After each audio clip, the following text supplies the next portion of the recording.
오늘은 주님이 예루살렘에 오시기 전까지 그분은 갈릴리 사역에 온 초점이 모여 있습니다. 자, 그러나 절길 때마다 그분은 유다에 있는 거룩한 성에 들어가셔서 정규적으로 여행을 하면서 사역을 감당하셨는데 많은 분들이 이거를 구별을 못하세요.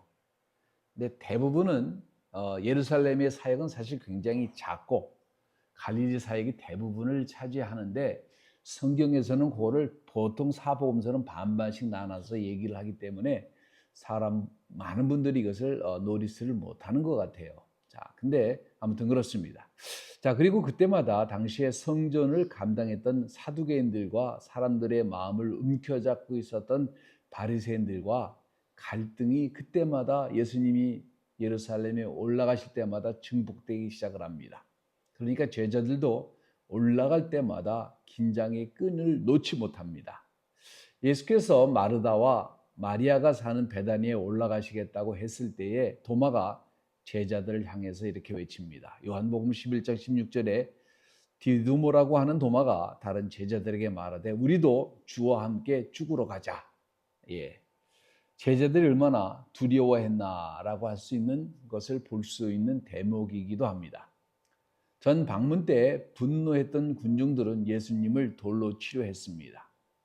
죽었던 나사로를 살리신 후에는 더 많은 새로운 사람들이 따르기 시작을 했고 그러다 보니까 더 많은 바리새인들이 예수님의 인기를 자신들의 위협으로 간주를 했고 주님이 가시는 곳곳마다 벌어지는 새로운 소식을 예루살렘에 즉각 보고를 하게 돼요.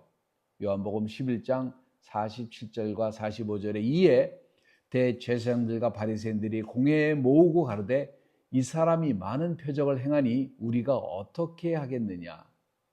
만일 저를 이대로 두면 모든 사람이 저를 믿을 것이요 그리고 로마인들이 와서 우리 땅과 민족을 빼앗아 가리라 하니 그 중에 한 사람 그의 대제사장인 가야바가 저희에게 말하되 너희가 아무것도 알지 못하는도다. 한 사람이 백성을 위하여 죽어서 온 민족이 망하게 되지 않는 것이 너희에게 유익한 줄 생각지 아니하는도다. 대제사장이요, 당시에 하나님이 대제사장의 입을 빌어서 예언을 하시는데 여기 이게 예언의 키포인트예요. 한 사람이 백성을 죽여서 이스라엘 민족이 아니라 온 민족이 망하지 않게 되는 것이 너에게 유익한지를 생각지 아니하는도다. 이걸 몰랐다는 얘기죠. 자, 이것으로 예수를 죽이려고 하는 시도가 본격적으로 시작됩니다. 이들은 대낮에 예수를 감히 체포한다는 건 상상하지도 못했어요. 왜냐하면 이들은 항상 하나님이 두려운 적이 없어요.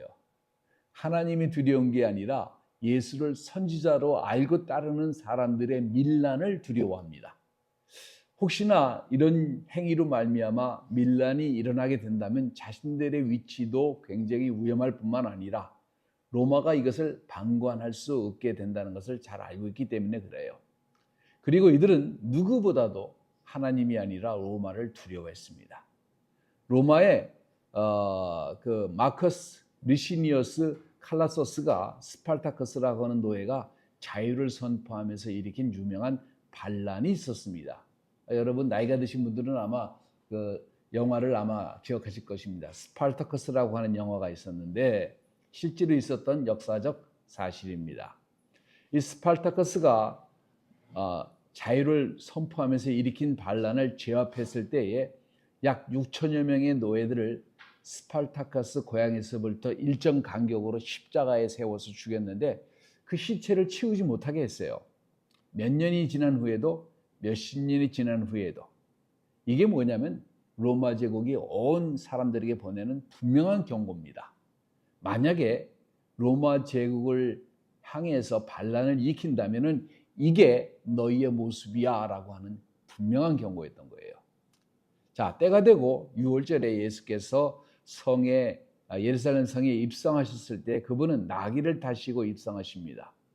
이것은 평화를 상징하면서도 동시에 스가랴에 나오는 메시아에 관한 예언을 성취시키시는 것입니다. 스가랴서 9장 9절과 10절에 시온에 따라 크게 기뻐할지어다 예루살렘에 따라 즐거이 부를지어다 보라 내 왕이 네게 임하였나니 그 그는 공의로우며 구원을 베풀며 겸손하여서 나귀를 타나니 나귀의 작은 것 곧 나귀 새끼니라. 내가 에브라임의 병거와 예루살렘의 말을 끊겠고 전쟁하는 활도 끊으리니 그가 이병 사람에게 화평을 전할 것이요 그의 정권은 바다에서 바다까지 이르고 유브라 강가에서 강 끝까지 이르리라 라고 하는 얘기입니다. 이건 재림하시는 예수님의 예언이죠. 뒤에 거는. 자, 종교지도는 분명하게 이 구절을 이해하고 있었고 예수님께서 입성하시는 모습을 보고 이 구절을 떠올렸을 것입니다. 자, 이스라엘에 약속된 이 왕이, 선지자적인 왕이 지금 오신다는 소리입니다. 그러면 뭐예요? 너희는 모든 권리를 포기하고 새로운 왕국을 세우는데 동참하라고 하는 무건의 메시지가 예수님의 이 퍼포먼스 안에 담겨 있는 거예요. 수많은 군중들은 아무것도 알지 못해서 환호하면서 주님의 방문을 환영하고 있는데 도시의 길가에 서서 그분의 이름을 높이 부르고 종려 나무가지를 길가에다가 아니면 자신의 옷을 길가에다 놓아서 그분의 이름을 찬양하고 그분이 그것을 밟고 지나가기를 원했습니다. 그리고 이들이 호산나 호산나 외쳐요. 호산나라고 하는 뜻은 뭐냐면은 지금 구원하소서라고 하는 외침의 말입니다. 사람들은 전통을 잘 이해하고 있어요. 수백 년 동안 사람은 시편을 외우면서 이 날을 기다려왔기 때문에 그래요. 이게 시편 118편 22절에서부터 27절에 건축자들의 버린 돌이 집 모퉁이의 머릿돌이 되었나니 이는 여호와의 행하신 것이요 우리 눈에 기이한 바로다. 이 날은 여호와의 정하신 것이라 이 날에 우리가 즐거워하고 기뻐하리로다. 여호와께서 구하옵노니 이제 구원하옵소서. 여호와여 우리가 구하옵나니 이제 형통케 하소서. 여호와의 이름으로 오는 자가 복이 있으며 우리가 여호와의 집에서 너희를 축복하였도다.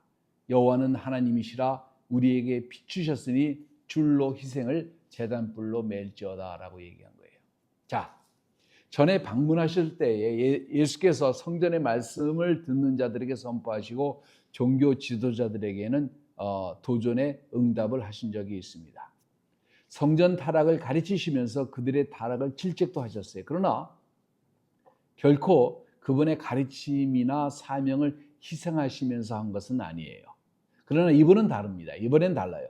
그분은 성전보다 더 높은 권위를 주장하셨고 대제사장 뒤에 행해지는 권력의 브로커 노릇을 하는 제사장 안나스와 가야바의 범죄에 대해서도 주님께서 거침없이 꾸짖으십니다. 그분께서 도착하신 후에 성전에서 가르치십니다. 그분의 가르침의 비유를 들으려고 수많은 군중들과 이 말씀을 듣고 은혜를 받고 혹자는 책 잡으려고 하는 모략꾼들로 가득히 모여 있었던 것이에요. 그분께서 사람들의 시선을 이렇게 잡으십니다. 마태복음 21장 33절에 다시 한 비유를 들어라. 한 집주인이 포도원을 만들고 산 울을 두르고 거기에 줍지 않은 구유를 만들고 망대를 짓고 농부들에게 세를 주고 타국에 갔더니, 자, 주님의 가르침은 당시에 행해지는 많은 일들을 은유적으로 설명을 하고 있어요. 양들과 목자, 씨 뿌린 자의 비유, 새술과 새부대, 주인과 하인들의 관계.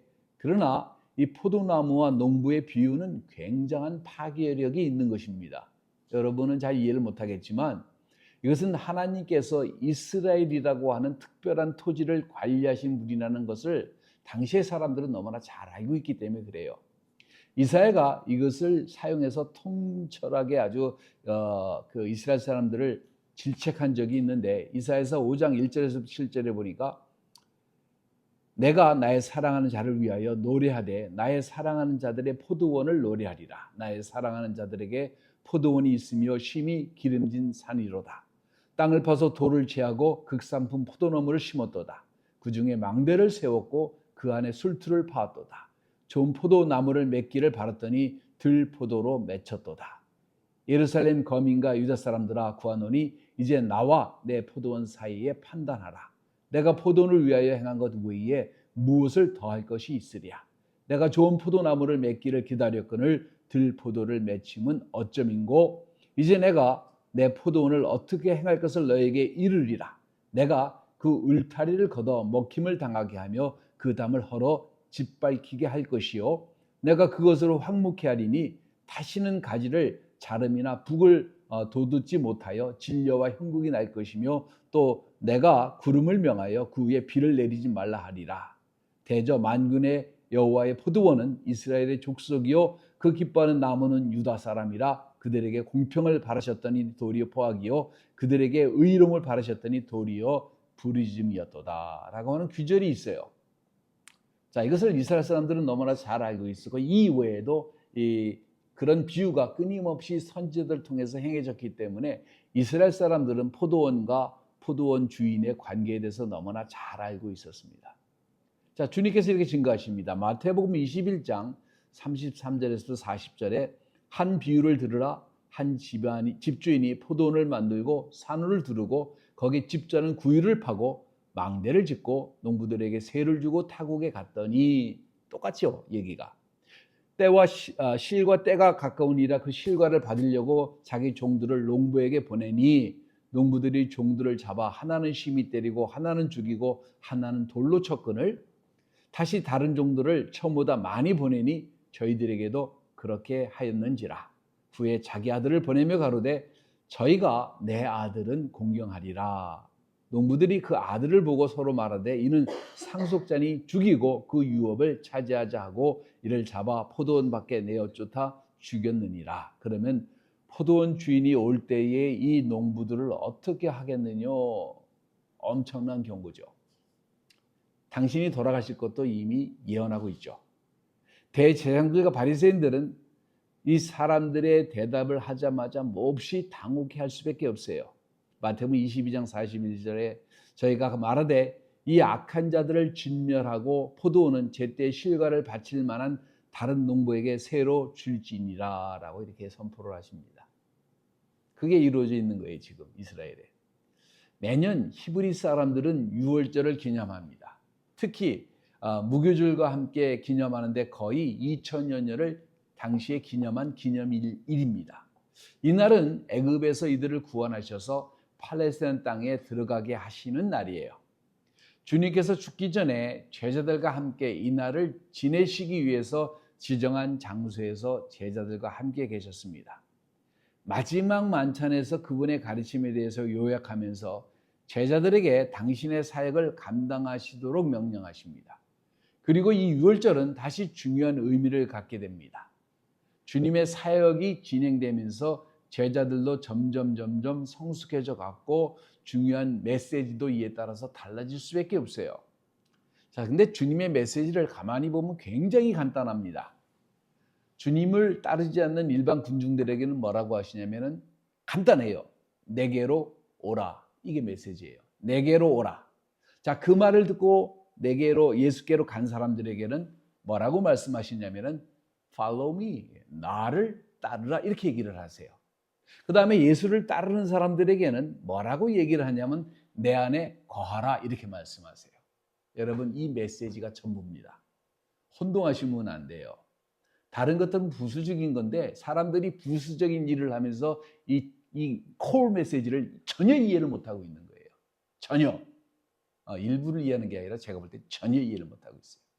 이게 신앙의 전부입니다. 기억하시기 바랍니다. 자, 다락방에서 제자들에게 말씀하십니다. 그리고 그분께서는 종교 지도자들에게 고난당하시고 죽어야 될 것을 일찍부터 예언하셨잖아요. 자, 그럼에도 불구하고 어떻게 제자들과 함께 관계를 맺어야 되는지 설명을 합니다. 잘 들으십시오. 오늘 교회에서 열심을 내시는 분들 잘 들으셔야 됩니다. 특히 요한복음 15장 1절에 내가 참 포도나무요 내 아버지는 농부라 이렇게 얘기를 합니다. 자, 이 비유를 다른 것과 비교를 하면은 극적인 것을 느낄 수가 있는데 이 경우는 예수께서 하나님 나라에서 이스라엘은 건강한 포도나무 가지가 되지 못했다는 것을 설명하십니다. 자, 이 비유의 목적은 새로운 왕국에서 시민들이 어떻게 살아야 되는지 믿는 성도들에게 정확한 모습을 보여주고 있어요. 자, 여기서 중요한 것은 뭐냐면은 이 포도나무가 열매를 맺으려면은 열심히 뭐를 하는 것이 아니라 뭐 해야 돼요? 거해야 돼요. 중요한 말은 예수 안에 거하는 것입니다. 약속의 땅에 포도나무를 하나님께서 심으신 이유는 농부들이 포도나무를 심은 이유는 과실을 맺게 하려는 것입니다. 자, 비극적인 것은 이스라엘은 과실을 맺지 못합니다. 많은 성도들이 이곳에서 실패합니다. 실패한 이유는 열심을 내지 않아서가 아니라 예수 안에 거하지 않고 예수를 떠나서 열매만 맺으려고 했기 때문에 실패합니다. 영국의 목사님 중에 한 분인 앤드류 머레이라는 목사님이 이렇게 단식을 합니다. 많은 성도들이 열심히 예수를 추종하지만 예수 안에 거한다는 것을 전혀 이해하지 못합니다. 가장 친근한 교제는 그분 안에 거하시는 것입니다. 이거예요. 오늘 교회와 세상이 고통을 당하는 가장 근본적인 이유 중에 하나도 뭐냐면 사람들이 교회를 다니지 예수 안에 거할 줄을 전혀 모르기 때문에 문제가 생기는 거예요. 이게 무슨 뜻인지도 모를 거예요. 오늘 성도들은 열매를 맺는 것이 자신들의 의무라고 생각을 합니다. 그들에게 선을 행해서 주님을 향해 무엇인가 감사의 표식으로 열매를 맺는다고 생각을 해요. 그래서 착하려고 하고 선하려고 하고 원수도 용서하려고 하고 격려하려고 하고 의로우려고 하고 관대하려고 하고 하여간 무엇이든지 행하려고 전도하려고도 하고 심지어는 기도하려고도 열심을 내요. 그래서 모든 측면에서 예수님이 인정을 해주는 것을 원합니다. 하지만 열심히 행하지만 열심히 노력하지만 다 실패해요. 다 실패야. 네가 뭐냐고 저한테 물으신다면 저는 하나님의 종으로 성경을 제가 관점을 볼 때 항상 성경을 통해서 보는 그런 하나님이 주신 좋은 탤런트가 있어요. 그래서 저는 저한테 굉장히 분명하게 보입니다. 더 나으려고 노력하고 더 잘하려고 시도하지만 많은 사람들이 실패를 해요. 이들은 스스로 선함의 기준이 때로는 너무 높다고 생각해서 내가 이러니까 안 되지. 다시 기준을 낮춰서 시도합니다. 그래도 실패합니다. 실패를 반복해요. 스스로의 노력에 만족하지 못한다고 생각을 해요. 더 노력을 합니다. 성공의 환상에 사로잡혀가지고 세상에서 성공해야 되는 듯이 모든 활동을 스스로 노력해서 해보려고 합니다. 기도를 엄청나게 열심히 해요. 그래도 안 되니까 해요. 밤새면서 기도를 해요. 어떤 전도사님이 하루에 3시간 자면서 공부를 했대. 그래서 제가 참 무슨 여러분 그렇게 하지 마세요. 인간은요 오래 못 가요. 근데 오래 그렇게 해서 간다. 그 사람은 거짓말하는 거예요. 인체는 3시간 자고 그렇게 오래 살 수가 없어요. 자, 아무튼 성공의 환상에 사로잡혀서 모든 활동을 스스로 노력을 해가지고 막 하려고 그래요. 기도를 열심히 하려고 그러죠. 전도를 열심히 하면 되는 줄 알아요. 봉사를 열심히 하면 되는 줄 알아요. 신전을 헌금할 때 내가 얼마나 열심히 했는지 그 기둥 대리석에다가 장로 누구누구 돈 헌금 냈음. 그거를 꼭 써야 돼. 근데도 실패해요. 바로 이것이 여러분과 하나님과의 관계입니다. 달라스 세미나리를 창시한 학자인 스페리 체퍼라고 하는 학자는 말하기를 성도의 삶이 공허한 삶이 되어서 반복적인 고통 속에서 오늘 신앙이라고 하는 자기 만족의 진통제로 일시적으로 막아주는 것과 별반 다르지 않다. 쉽게 얘기하면 오늘 성도들이 전혀 만족하지 못하고 있다는 거예요. A.W. 타자는 말하기를 시장에 노는 아이들처럼 모든 것을 떠들어대지만 진정한 가치를 알지 못하고 있다. 아주 정확한 얘기입니다. 바로 이런 것들이 이스라엘 당시의 영적인 상태이고 오늘 교회의 영적 상태가 이런 거예요. 이것이 오늘 여러분의 영적 상태일 것이라고 저는 분명히 확신합니다.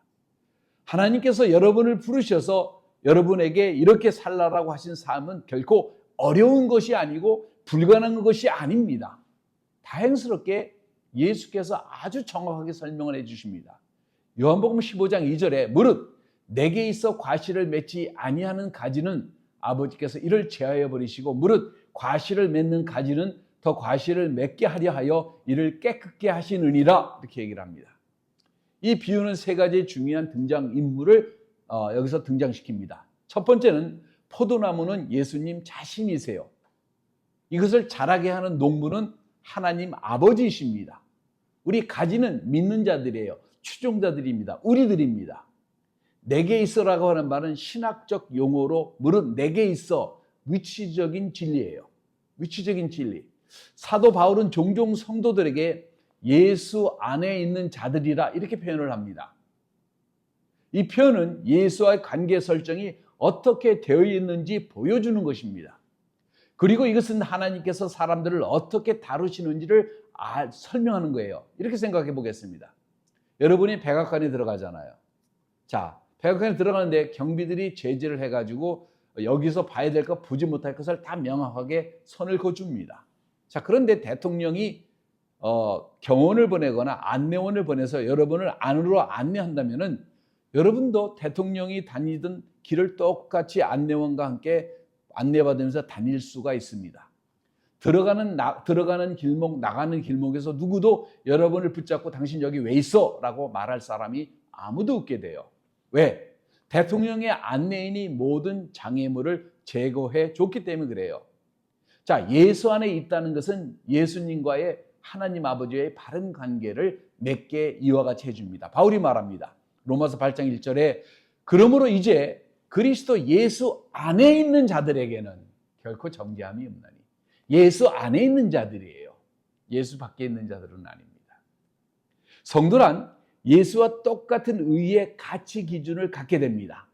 성도는 영원한 나라에 들어갈 수 있는 권리를 얻었을 뿐만 아니라 위치적인 진리, 즉 예수 안에 있다는 것이 이 모든 것을 다 설명해 줍니다. 가지의 목적은 포도나무와 다르지 않습니다. 과실을 많이 내는 거예요. 그래서 내 안에 있는 가지가 열매를 맺지 못하면 어떻게 돼요? 왜 그래요? 여러분, 저는 농사를 안 져봤지만 저희 집에 그 감나무가 있어요. 가지가 마른 것은요, 열매를 맺지 못해요. 그거 잘라줘야 됩니다. 가지를 치신다고 얘기돼요. 그릭 사전에서 보면 그릭 말로 제하해버리신다고 했는데 제거하다 혹은 잘라낸다라고 하는 말이에요. 그러나 이 말의 근원적인 뜻은, 원래 그릭 사람들이 사용했던 뜻은 그것을 땅에서 들어 올린다라고 하는 얘기예요. 즉 무엇을 따려고 들어 올린다는 말인데, 은유적인 표현으로 예수께서 농부가 축 처진 가지를 들어 올려서 덩굴나무가 올라갈 수 있는 격자 구조물 위에 이렇게 놓는 것을 말합니다. 자, 이 과정을 우리는 훈련이라고 말할 수 있죠. 농부는 조심스럽게 건강하게 성장시키기 위해서 마른 가지를 때로는 꺾어내기도 합니다. 자, 이 비유를 해석하는 것은 작가가 의도한 것보다 더 상상할 필요는 있습니다. 여러분의 상상력에 각인시킬 필요도 있습니다. 그러나 비유가 말하고자 하는 것을 넘어가서는 절대로 안 됩니다. 자, 여기서 중요한 것은 예수님은 뭐냐면 과실이 무엇이냐 이렇게 설명하시진 않았어요. 과실이 뭐냐. 혹자는 생각하기를 과실은 다른 생명을 구하는 전도라 이렇게 생각하시는 분도 있어요. 맞는 얘기입니다. 그러나 부분적인 거예요. 혹자는 예수 안에서 믿음 생활하는 사람들이 그 결과로 다른 사람들에게 미친 선한 영향력이다 이렇게 얘기할 수도 있어요. 부분적으로 맞을 수 있어요. 좀 약하긴 합니다. 자, 그러나 여기서 과실을 주목할 것이 있는데, 사도 바울은 과실을 성숙한 성도의 인격에 비유하기도 합니다. 갈라디아서 5장 22절과 23절에 오직 성령의 열매는 사랑과 희락과 화평, 오래 참음과 자비와 양성, 충성과 온유와 절제. 첫 번째 세 가지는 이웃을 향한 것이고, 두 번째 세 가지는 자신을 향한 것이고, 세 번째는 뭐냐면은 하나님께 향한 것인데, 그럼에도 불구하고 이것을 금지할 법이 없느니라. 그럼에도 불구하고 우리는 그 과실이 무엇인지 정확하게 우리는 알 수가 없어요. 성서적인 상상력을 동원하면서 과실이라고 하는 것은 성도가 누군가에게 정체성, 자신이 누구인지 예수 안에 있는 것을 증거하는 것 같은 것이라고 우리는 상상할 수 있습니다. 말도 버벅거리네. 상상할 수 있습니다. 자, 뭐라고 마시고. 자, 예를 들면 농부일을 모르는 사람들에게 처음에 사과나무와 배나무의 차이를 저 같은 사람에게 물어보면 전 전혀 몰라요. 그런데 열매가 달려있는 배나무를 보면 이건 배나무구나. 사과나무가 달리면 이건 사과나무구나. 포도가 달리면 이건 포도나무구나를 알 수 있어요. 과실을 추수할 때에 우리는 결실의 열매를 통해서 이 나무가 어떤 나무인지 우리는 판단할 수 있다는 얘기입니다. 중요한 얘기예요. 요한복음 15장 4절과 5절에 내 안에 거하라 나도 너희 안에 거하리라. 가지가 포도나무에 붙어 있지 아니하면 절로 과실을 맺을 수 없음과 같이 너희도 내 안에 있지 아니하면 그러하리라. 나는 포도나무요 저희는 가지니 저가 내 안에 내가 저 안에 있으면 이 사람은 과실을 많이 맺나니 나를 떠나서는 너희가 아무것도 할 수가 없느니라. 굉장히 중요한 구절이에요. 주님께서 가지에게 과실을 내라고 명령한 적은 없어요. 그냥 과실은요 가지의 결과물일 뿐이에요. 내가 이거 해야지라는 것이 아니라 그냥 결과물인 거예요. 그러나 그 과실의 책임은 가지가 갖는 것이 아닙니다. 가지는요 스스로 과실을 맺을 수가 전혀 없어요. 내가 무엇을 해서 얻을 수 있는 게 전혀 없다는 얘기입니다. 여러분 잘 기억하세요. 자, 그러나 포도나무에 붙어 있으면은 자연스럽게 과실을 맺는데 자연스럽게 진액을 받아들이고 영양분을 받아들이고 그리고 강해지면서 필요한 것들을 나무에서부터 빨아먹으면서 단지 나무에 붙어 있을 뿐인데 과실이 추렁추렁 맺히게 된다는 사실이에요. 이게 굉장히 중요한 겁니다. 억지로 맺으려니까 하나도 맺혀지는 게 없지. 전두폭발? 이거 왜 하는지 몰라. 이런 거요. 다 엉터리입니다. 다 거짓말이에요. 진짜예요. 예? 주님께서 가질에게 이 결과물이라는 거예요. 자, 성도의 활동의 초점은 과실을 맺도록 열심히 일하는 게 전혀 아니에요. 그러나 나무에 붙어 있으면 저절로 되는 겁니다. 나무에 붙어 있으려고 해야 돼요. 이것을 위해서는 뭐가 필요하느냐? 주님의 말씀을 읽고 묵상하고 그 말씀을 실천하려고 하고 그 말씀을 행하지 못하는 부분이 있으면 부끄러워해야 하고 자책해야 되고 하나님 앞에 회개해야 되고 돌이켜서 하나님 앞에 나가려고 해야 되고 이런 것이 끊임없이 반복돼야 되는 거예요. 다른 사람들에게 그리고 그러다 보면 어떻게 돼요? 다른 사람들에게 내 안에 있는 게 그대로 나타나게 되니까 얘기하다 보면 하나님 말씀 얘기해야 되고 은혜 얘기가 되는 거예요. 자, 우리가 하나님 앞에서 강한 가지가 되는 것은 포도나무와 연결되어질 때 강해집니다. 생나무를 꺾으려고 여러분 해보세요. 절대 안 꺾입니다. 굉장히 힘들어요. 죽은 나무 가지는 툭 치면 발라서 툭 치면 나무가 넘어가요. 자, 예수님에 의하면 포도나무도 마찬가지입니다. 포도나무에 연결된 그런 가지는요 튼튼하고 단단할 수밖에 없어요. 요한복음 15장 5절에 사람이 내 안에 거하지 아니하면 가지처럼 밖에 버리어 말라지나니 이것들이 사람을 모아다가 불에 던져 사르니라. 산에 가면 가장 먼저 배우는 게 뭐냐면 죽은 나무와 산나무를 구별하는 겁니다. 왜냐하면 산나무는요 안 꺾이고 불에 안 타요. 죽은 나무는 바로 꺾이고 발에 불에 타서 생존에 굉장히 중요하기 때문에 그래요. 요한복음 15장 6절의 해석은 성도 간의 논쟁거리이기도 합니다. 내 안에 거하지 못하는 것은 구원을 또 잃어버릴 수도 있다. 이렇게 생각하는 사람이 있어요. 여러분 또 너무 나가면 안 돼요. 너무 나가면 안 됩니다. 주님은 요한복음 10장 27절과 29절에 뭐라고 말씀하시냐면 내 양은 내 음성 듣나니 나는 저희를 알고 저희는 나를 따르리라. 내가 저에게 영생을 주느니 영원히 멸망치 아니할 터이요 또 저희를 내 손에서 빼앗을 자가 없느니라 그랬어요. 다른 사람들은 그렇기 때문에 이들은 정말로 구원받은 적이 없는 사람들이라 생각할 수도 있어요. 입으로는 시인하지만은 마음으로는 부인하는 자들이라 생각할 수도 있습니다. 그러나 비유를 보면 오직 이 비유는 믿는 성도들에게 지금 주신 거예요. 요한복음 15장 2절에 내 안에 있는 가지를 지금 말하고 있는 겁니다. 관계가 존재하는 그런 거예요. 자, 15장 요한복음 15장 3절에 보면 이들을 깨끗한 자라고 불렀어요. 자, 이 말은 뭐냐면은 요점은 간단합니다.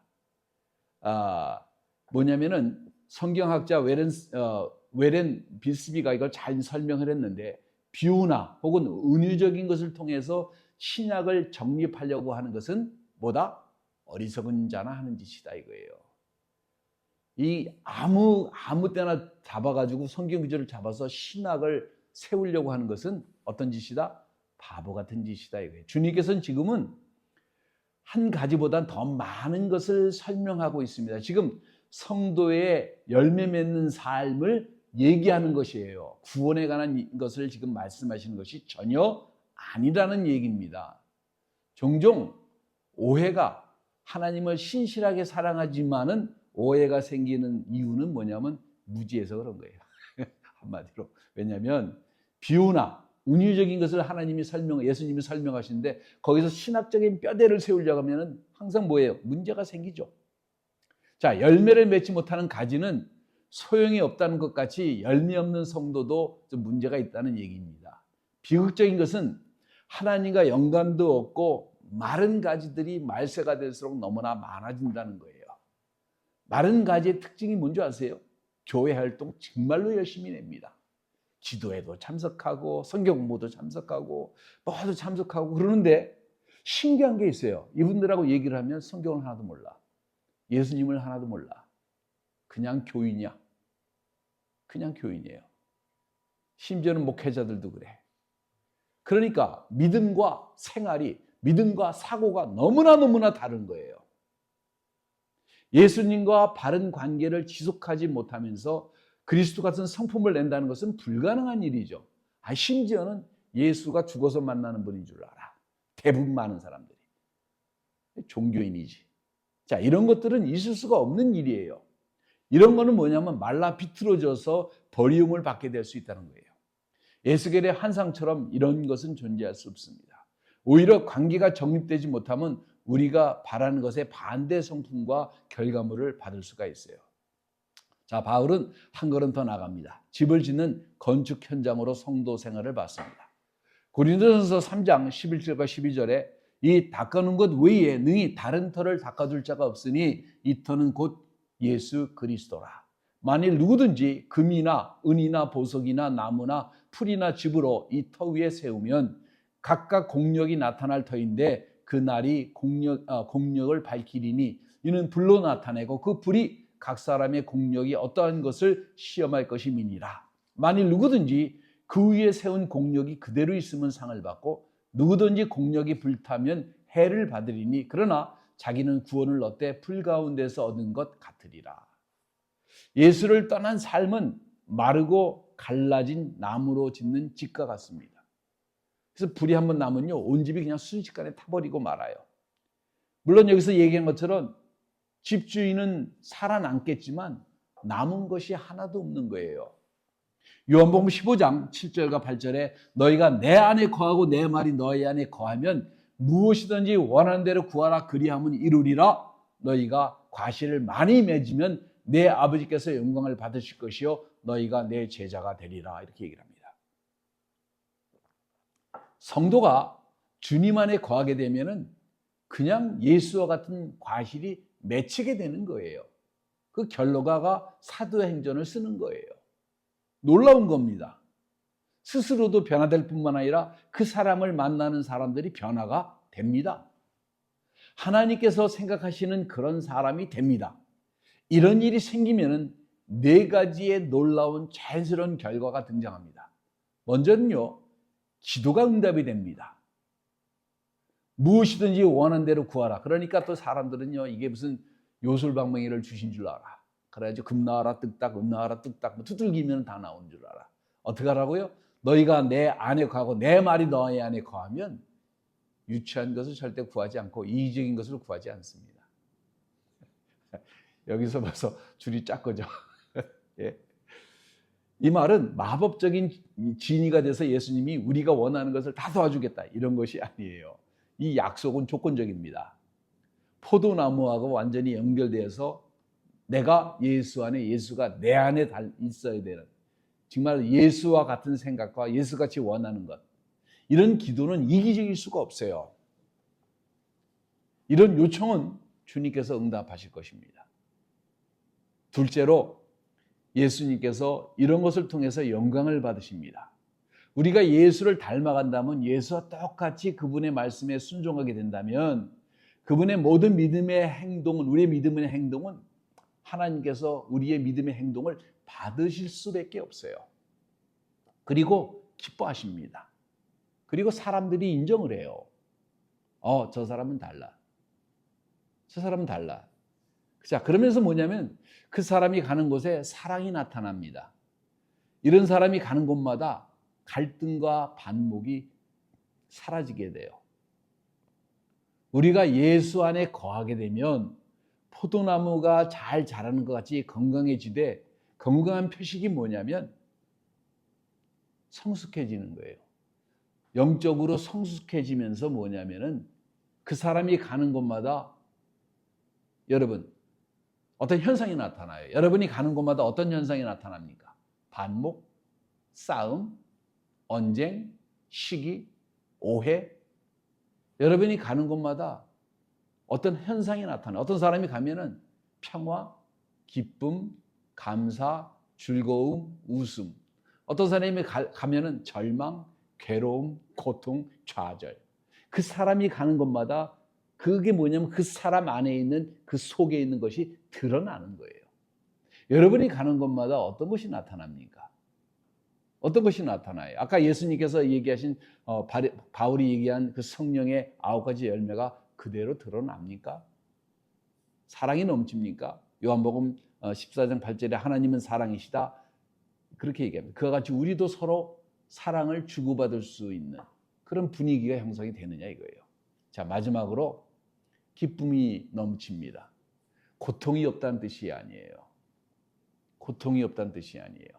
누구나 이 세상에 살아가는 누구나 고통이 있고 숨겨진 아픔이 있고 괴로움이 있고 좌절이 있을 수밖에 없습니다.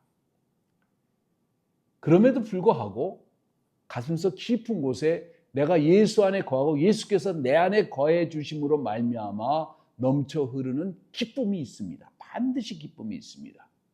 이 기쁨은 영적인 만족이고 어려운 환경을 변화시킬 수 있는 원동력도 되고 모든 난관과 어려움 속에서도 즐길 수 있는 힘이 안에서부터 솟아나게 됩니다. 전의 세상에서는 결코 체험하지 못한 체험입니다. 이런 것은 확신과 내가 정말 주 안에 거한다고 하는 그런 마음속에서만 나옵니다. 주 안에서 흘러오는 기쁨이 반드시 있어요. 예수께서 예루살렘에 오시기 전에 오래전에 하나님께서 약속의 땅에 포도나무를 심으셨습니다. 그런데 그 가지가 말라 비틀어져 버렸고 과실은 하나도 없게 됩니다. 당연히 버림을 받게 될 것입니다. 이스라엘이 바로 그런 모습이에요. 이런 모습은 하나님께 기쁨을 드리지 못합니다. 이런 모습을 가지고는 하나님께 영광을 돌릴 수 없습니다. 이런 모습을 가지고는 우리가 그리스도의 사람으로 바르게 쓸 수가 없습니다. 주변 사람의 인정도 없고 이런 얘기 들어보셨어요? 아유, 예수 믿는 것들이 더해. 제가 그런 얘기 참 많이 들어요, 세상에서. 예. 이런 모습으로는 하나님께 영광을 드릴 수 없고 주님의 사랑을 불러일으킬 수도 없습니다. 주님께서 오셨습니다. 2000년 전에. 분명한 것은 그 누구도 스스로 이 세상에서 예수님 오시기 전도 마찬가지고 지금도 마찬가지고 모세 때도 마찬가지고 엘리야 때도 마찬가지예요. 누구 스스로도 열매를 맺을 사람은 이 역사상 세상에 한 사람도 없습니다. 여러분 이걸 기억하십시오. 이스라엘도 모세도 에스겔도 다니엘도 그 어느 누구도 스스로 열매를 맺을 사람은 이 세상에 아무도 없습니다. 그런데 예수는 포도나무요. 그리고 그분은 열매에 대한 열정이 계시는데 우리를 초청하셔서 그분에게 접붙이라고 이렇게 말씀하십니다. 그리고 접붙여 있기만 한다면 우리는 열매를 맺게 된다는 것이에요. 이것은 구원을 말씀하시는 것이 아닙니다. 그분은 제자들과 마지막 밤을 지내면서 구원의 문제가 확실하게 정립된 제자들에게 풍성한 삶, 제자의 삶에 대해서 지금 증거하고 계시는 거예요. 이런 메시지를 여러분 들어보셨어요? 이게 중요한 겁니다.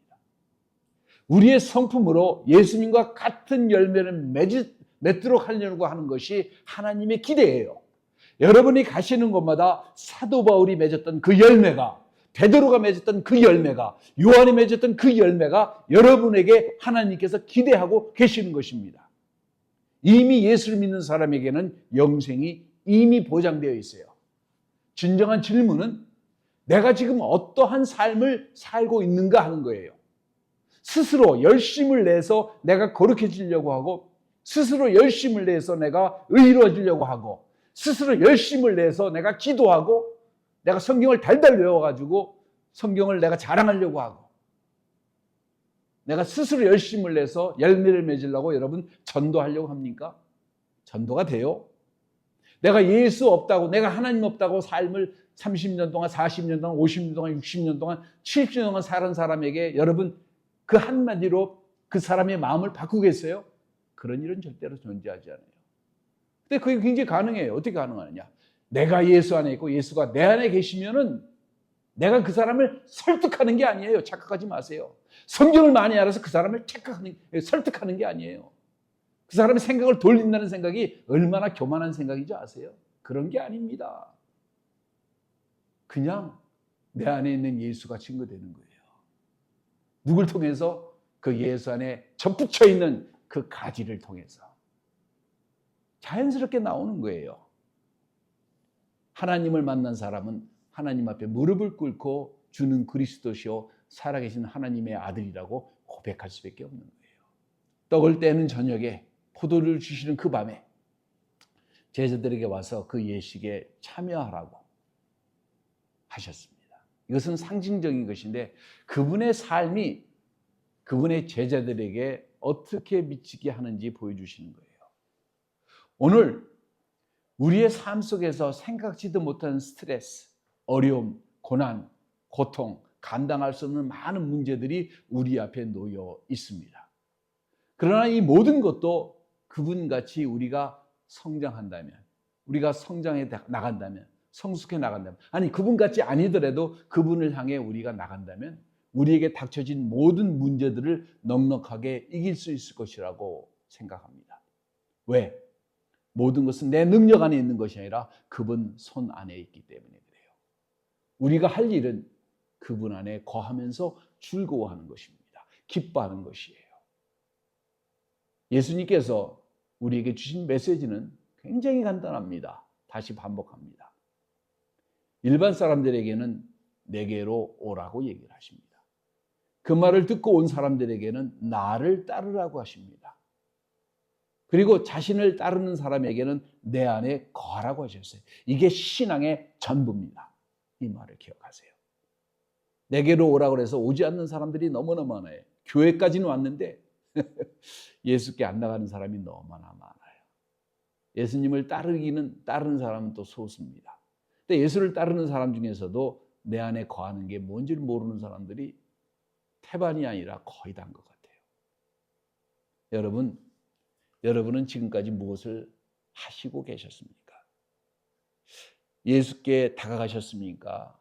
아니면 세상에 몸을 담고 계셨습니까? 그렇다면 예수를 따르고 있는지 자신을 따르고 있는지 스스로를 돌아보시기 바랍니다. 예수 안에 거하고 계십니까? 아니면 세상 안에 거하고 계십니까? 스스로 반문하십시오. 그리고 스스로 응답하십시오. 그리고 여러분 스스로 여러분의 열매를 보십시오. 어떤 열매를 맺고 있는지.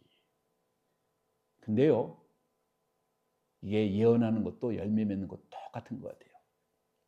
사람들이요, 예언을 할 때 10개 예언을 해서 5개 맞으면 맞은 것만 생각해서 자기는 다 맞는다고 생각해요. 열매도 그래요.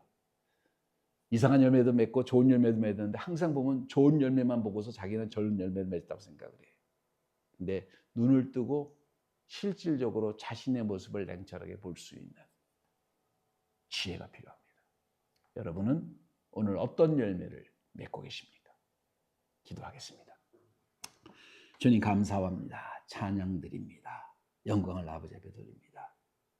아버지 내게로 오라고 명령하시고 그리고 주변 사람이 어떤 행동을 하든 나를 따르라 라고 명령하신 주님. 그리고 내 안에 거하라 명하신 주님.